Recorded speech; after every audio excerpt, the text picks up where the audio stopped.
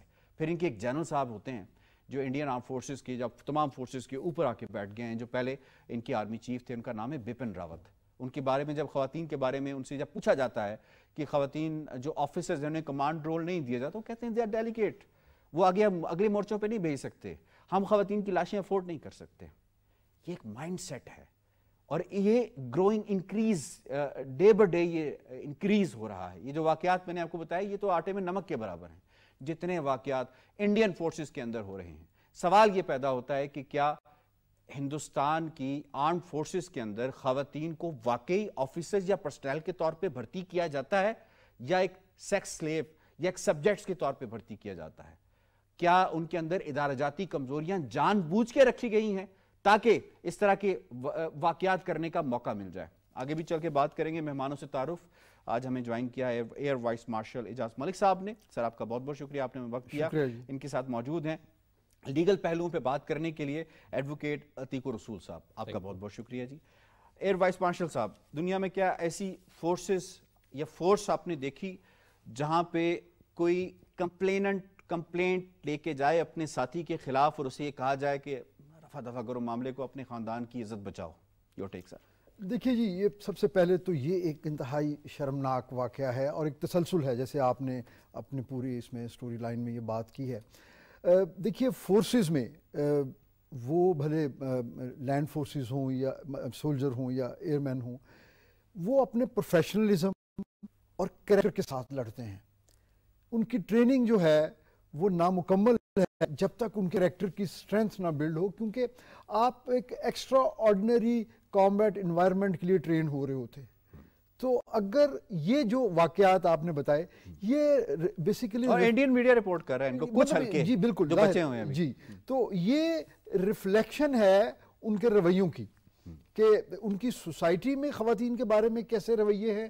اور arm forces جو کہ کسی بھی ملک میں یعنی اگرچہ وہ ہمارے دشمن ہیں میں کہتا ہوں، لیکن اس کے باوجود ہم ان کے جو ایک پروفیشنلزم ہے یا اس پہ ایک ہماری ایک ایکسپیکٹیشن ہے، مطلب دشمن ہو تو ایون جنگوں کے اندر بھی یہ آرڈر شاید ہوتے ہیں جو ڈسپلن آرم فورسز ہوتی ہیں بچوں، عورتوں اور بوڑھوں. جی اس کے اوپر جنیوا کنونشن اور دیکھیے دوسرے جو آرم فورسز ہے اس کے بارے میں ہمارے ساتھ لیگل ایکسپرٹ بیٹھے ہوئے ہیں، یہ اس پہ یقیناً ڈیلیبریٹ کریں گے کہ آرم فورسز کے جو افراد ہیں وہ ان کے اوپر تو ڈوئل لا اپلائی ہوتا ہے.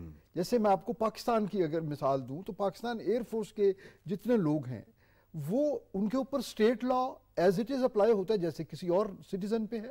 اور اس کے علاوہ ویری امپورٹنٹ آپ نے زبردست بات کی، ایک متنازع قانون ہے جس کا میں شاید یہاں نام بھی لینا پسند نہیں کروں گا خواتین کے حوالے سے، جو آپ سمجھ لیں کہ ڈسکرمنیٹو قانون ہے جسے خود انڈین سپریم کورٹ نے 2013 میں بین کر دیا تھا. اس خاتون کو کہا گیا کہ آپ کا وہ ٹیسٹ ہوگا. جی یہ دیکھیں یہ اگین یہ چیز، اور جس طریقے دیکھیں سوشیالوجی میں یا سائیکالوجی میں جب اب نارمل ہیومن بیہیویئر پڑھایا جاتا ہے تو اس میں rape is the worst form of normal human behaviour. لیکن اگر کہیں یہ واقعہ ہوتا ہے، یہ واقعات ہوتے ہیں، مطلب کچھ لوگوں میں کوئی ایسی ڈیفیشنسی رہ جاتی ہے یا ان کے اندر کوئی ایسے رویے پیدا ہو جاتے ہیں جس میں وہ ایک کرائم کر سکتے ہیں. لیکن اس سے زیادہ جو تشویشناک بات ہے کہ ایک ڈسپلن آرگنائزیشن میں جو کہ اپنے آپ کو کلیم کرتی ہو کہ we are equal opportunity organisation, اس میں کتنی ڈسکرمنیشن کی جا رہی ہے. یعنی ایک میل ورسز فیمیل امپلائی، یعنی ان کی آئی ایف کو تو چاہیے تھا، اور آئی ایف نے ایون یہاں تک کہا کہ آپ سے کوسچنز بھی ہوں گے، آپ اسٹیبلش کریں گی کہ آپ کے ساتھ زیادتی ہوئی ہے، آپ سے کوسچنر کیا جائیں گے، آپ سے پوچھا جائے گا، آپ سے انٹیروگیٹ کیا جائے گا، انویسٹیگیٹ کیا جائے گا، جبکہ دوسرا جو شخص ہے اس کی طرف سے بھی پوچھا جا سکتا ہے. جو ان کی کمیٹی جو ہے پھر کانسٹیٹیوٹ ہوئی اور سارا معاملہ ہوا. میں اس پہ مزید بھی آتا ہوں کہ یہ لیکوناز کیوں رکھے جاتے ہیں. قانون تو سب کے لیے برابر ہوتا ہے. اس قانون کے تحت کیا ہوتا ہے کہ اگر کسی بھی ادارے میں اس طرح کا کوئی واقعہ، اس طرح کا کوئی سانحہ ہو کسی خاتون کے ساتھ، یہ تو فورسز ہیں، یعنی جیسے کہ اے وی ایم صاحب نے کہا کہ ڈبل قانون اس کے اوپر اپلائی ہوتا ہے کہ انٹرنل بھی اور اسٹیٹ کا بھی. کیا انڈیا ان تمام قوانین سے انڈین آرمڈ فورسز جو ہیں مبرہ ہیں؟ بسم اللہ الرحمن الرحیم. بڑا امپورٹنٹ ٹاپک ہے، اور ایک چیز جو سب سے بنیادی ہے وہ یہ ہے کہ انڈیا میں جو ہندوتوا کی اور جو RSS کی سوچ رکھنے والے میل ہیں صرف وہ بچے ہوئے ہیں، باقی کسی کو بھی کسی قسم کی جو سیکیورٹی ہے یا سیفٹی ہے وہ حاصل نہیں ہے. جہاں تک معاملہ ہے اسپیسیفک اس واقعے کا، تو اس میں دو قسم کے قوانین جس طرح سے ذکر کیا. انڈین ایئر فورس ایکٹ ہے 1950 کا، اس کی جو سیکشن 72 ہے وہ بڑی امپورٹنٹ ہے، اور اس کا فائدہ اٹھا رہا ہے وہ میل آفیسر. ایک چیز تو یہ ہے. دوسرا جو انڈیا کا کیا ہے بیسیکلی، ہمارے ناظرین کو ذرا بتائیے گا. وہ بیسیکلی یہ ہے کہ جو کورٹ مارشل کی جو ان کی کورٹس ہیں، مارشل کورٹس بیسیکلی، وہ جو ہے اس کا جو کیس ہے وہ ٹرائل کیا جائے گا اس کورٹ میں. جو آرڈنری کورٹس ہیں وہاں پر ٹرائل نہیں کیا جائے گا. اب اس کو بھی میں ایلابریٹ کروں گا کہ اس میں کتنا نقصان ہے کمپلیننٹ کو. اس میں جب یہ اریسٹ ہوا ہے جو آفیسر جس نے یہ سب کچھ کیا ہے، اس نے اپنا ایفیڈیوٹ جمع کروایا. اس کا کہنا یہ تھا کہ میرا جو کیس ہے وہ ٹرائل کیا جائے کورٹ مارشل یا جو مارشل کورٹس ہیں اس میں. اب ان کورٹس کا جو سسٹم ہے وہاں پر جو بھی بیٹھا ہوا شخص ہے اس کے سبارڈینیٹس ہیں سارے. Flight lieutenant Amitesh. جی امیتیش. اب اس نے بیسیکلی اپنا ایفیڈیوٹ جمع کرایا اور پھر اس پہ جو وہاں کی پولیس ہے اس نے رپلائی بھی دیا، لیکن کورٹ نے الٹیمیٹلی اس کا کورٹ جو ہے کیس جو ہے وہ مارشل کورٹس میں بھیج دیا ہے. وہاں پر اب کسی قسم کے انصاف کی توقع آپ نہیں رکھ سکتے.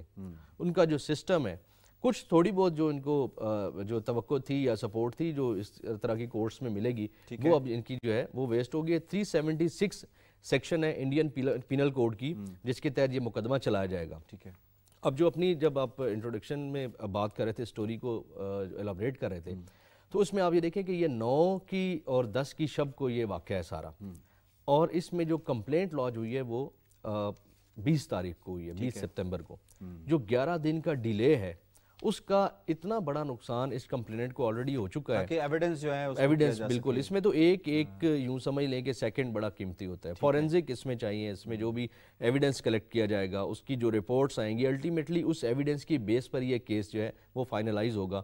تو آپ یوں سمجھ لیں کہ جو 10 دن ان کے ویسٹ کیے ہیں ان کے اپنے آفیسرز نے، انڈین ایئر فورس کے آفیسرز نے. ٹھیک ہے، اس میں مزید بات کر لیتے ہیں کہ قوانین اس حوالے سے کیا کہتے ہیں اور انٹرنیشنل لاز اس پہ کیا کہتے ہیں. کمنگ بیک ٹو یو، جی جس طرح سے میں نے بتایا کہ ان کی انڈین ایئر فورس یہ سارے آفیسرز پہلے اپنے اپنے اداروں میں گئے ہیں کہ جی ہمیں آپ انصاف دیں.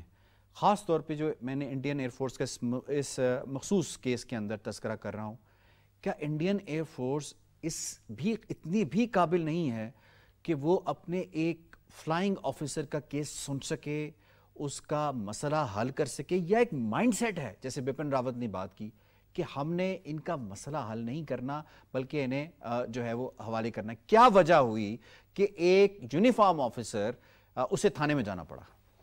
دیکھیے جی، یہ lack of trust straight away, یہ یعنی اگر جو وکٹم ہے اس کیس میں اگر اس کو اپنی آرگنائزیشن کی اسٹرینتھس پہ بلیو کرتی اور وہ اس کو یہ یقین ہوتا کہ مجھے اپنی پیرنٹ آرگنائزیشن سے انصاف ملے گا، تو وہ اس کو باہر جانے کی کیا ضرورت ہے. دیکھیے ایئر فورس کی جو انوائرمنٹ ہوتی ہے نا، یہ بڑی کلوز نٹ فیملی انوائرمنٹ ہونی چاہیے، کیونکہ یہ جاب کی نیچر اس طرح کی ہے. تو اس میں اگر کوئی شخص اپنے گھر سے باہر جا کے کسی اور سے انصاف مانگ رہا ہے تو اس کا مطلب ہے کہ اس کو اپنے بڑوں پر جو کہ ان کے آرگنائزیشن کے سپیریئرز ہیں ان کے اوپر ان کو وہ فیتھ ہی نہیں ہے، وہ ٹرسٹ نہیں ہے کہ وہ ان کو انصاف دیں گے.